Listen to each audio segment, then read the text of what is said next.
На вчерашната седница владата донесе одлука за трансформирање во регионални центри за стручно образование и обука на две средни општински училишта, Колене Делковски од Велес и Струмичкото средно општинско училиште Никола Карев.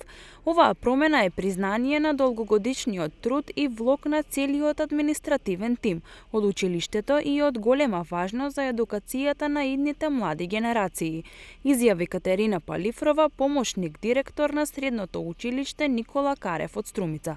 Горди сме како училиште и како колектив за успехот кој го постигнавме. Се работеше долго време, се прави многу сондажи, скенирање на училиштето, на работата на училиштето. Требаше да се испраќат бројни документи и извештаи до комисијата одредена од Министерството за образование и наука, за да може да го даде своето мислење и препорака за кое училиште да биде избрано за регионален центар во југоисточен регион. Со промена од општинско во државно училиште, значи потпаѓаме целосно под капата на Министерството.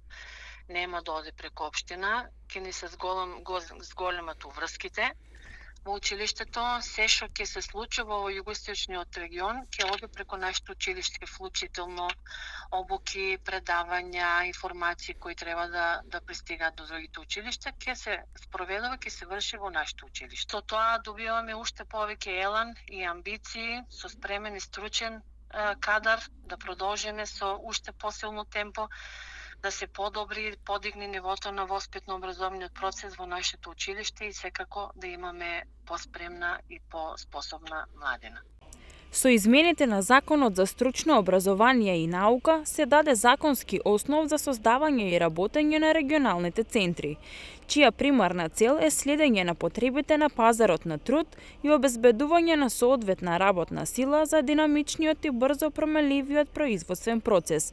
Па така, со вчерашната одлука, бројот на регионални центри за стручно образование и обука во нашата земја веќе е вкупно 5. Останатите 3 регионални центри се наоѓаат во Охрид, Куманово и Тетово.